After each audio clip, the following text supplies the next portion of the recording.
தோப்பு கரணம் போடுறது ஸ்கூல்ல சாதாரண விஷயம். ஏதாச்சும் தப்பு செஞ்சாலோ இல்ல ஹோம்ஒர்க் பண்ணலனாலோ டீச்சர்ஸ் நம்மள தோப்பு கரணம் போட வைப்பாங்க. தோப்பு கரணம்னு சொன்னாலே நமக்கு முதல்ல ஞாபகம் வர்றது பிள்ளையார் தான். எக்ஸாம் டைம்ல பக்தி அதிகமாகி ஸ்டூடெண்ட்ஸ் எல்லாம் நிறைய மார்க்ஸ் வாங்கணும்னு அவங்க பிள்ளையார் முன்னாடி தோப்பு கரணம் போடுவாங்க. இந்த தோப்பு கரணம் ஒரு பனிஷ்மெண்டாவோ இல்ல வேண்டுதலாவோ தான் நம்ம போட்டுட்டு இருந்தோம். ஆனா இதுல நிறைய பயன்கள் இருக்கு. அது என்னன்னு பார்க்கலாம். சின்னவங்கல இருந்து பெரியவங்க வர போட்டுட்டு இருந்த தோப்பு கரணம் இந்த காலத்துல ரொம்பவே குறைஞ்சிருச்சு. நம்ம முன்னோர்கள் கற்றுக் கொடுத்த இந்த தோப்பு கரணத்தை இன்னைக்கு வெள்ளைக்காரன் தலையில தூக்கி வச்சு கொண்டாடுறான். தோப்பு கரணத்தோட மகிமையை அமெரிக்கர்கள் இப்போ புரிஞ்சுக்கிட்டாங்க. இதை ஆராய்ச்சி பண்ணின ஆய்வாளர்கள் இது ரொம்ப ஈஸியான எக்ஸசைஸ், இதனால மூளையோட செல்களும் நியூரான்களும் புத்துணர்ச்சி அடையுன்னு கண்டுபிடிச்சிருக்காங்க. அமெரிக்கால இருக்க டாக்டர் கிட்ட வர நோயாளிகளுக்கு இந்த தோப்பு கரணத்தையே உடற்பயிற்சியா சிபாரிசு பண்றாங்க. அப்புறம் எக்ஸாம்ல ஃபெயில் ஆனவங்களுக்கு இந்த உடற்பயிற்சியை சில நாட்கள் கண்டினியூஸா பண்ணுனா எக்ஸாம்ல நல்ல மார்க் வாங்கி பாஸ் ஆகலான்னு சொல்லியிருக்காங்க.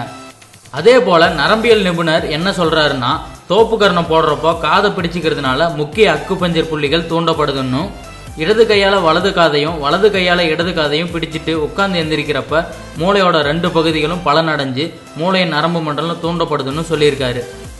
இப்ப புரியுதா ஸ்கூல்ல வாத்தியாரெல்லாம் ஏன் காதை பிடிச்சி திருகுனாங்க, தோப்பு கரணம் போட வச்சாங்கன்னு? அது சரி, நாம என்னைக்கு அப்பா அம்மா சொல்றதை கேட்டிருக்கோம்? அடுத்தவங்க சொல்றது தானே கேட்டு பழகிருக்கோம். இந்த தோப்பு கரணத்தை போடுறப்போ மூளைக்கு தகவல் அனுப்புற செல்கள் வலுவடையுதுங்க. ஆட்டிசம் போன்ற மன இறுக்கம் சம்பந்தப்பட்ட நோய்களுக்கு கூட இந்த தோப்பு கரணத்தை பரிந்துரைக்கிறாங்க அமெரிக்கர்கள். தோப்பு கரணம் டெய்லி 3 நிமிஷம் போட்டா உடம்புல நிறைய மாற்றங்களை பார்க்கலாம். விநாயகருக்கு போடுற தோப்பு கரணம் உடல் நலத்துக்கு நல்லதுன்னு சயின்ஸ் மூலமா ப்ரூஃப் பண்ணியிருக்காங்க அமெரிக்கர்கள். தோப்பு கரணம் போடுறது எப்படின்னு உங்களுக்கு கொஞ்சம் டிப்ஸ் சொல்றேன். உங்களோட கால்களை ஷோல்டர் அகலத்துக்கு அகட்டி வச்சு நின்னுக்கோங்க. உங்களோட பாதம் நேரா இருக்கணும். வலது காதை இடது கையோட பெருவிரலாலும் ஆள்காட்டி விரலாலையும் பிடிச்சுக்கோங்க. அதே மாதிரி இடது காதை வலது கையோட பெருவிரலாலையும் ஆள்காட்டி விரலாலையும் பிடிச்சுக்கோங்க.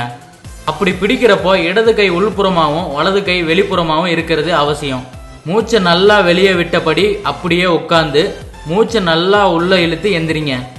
ஆரம்பத்துல 3 நிமிஷம் செய்ய கஷ்டமா இருக்குன்னா 1 நிமிஷம் 2 நிமிஷம் 3 நிமிஷம்னு படிப்படியா அதிகரிச்சுக்கோங்க.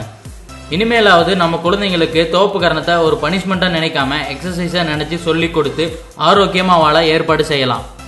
அடுத்த வீடியோ பார்க்கறதுக்கு முன்னாடி கீழே இருக்க சப்ஸ்கிரைப் பட்டனை கிளிக் பண்ணி எங்க தமிழ் கேர் சேனலை மறக்காம சப்ஸ்கிரைப் பண்ணுங்க.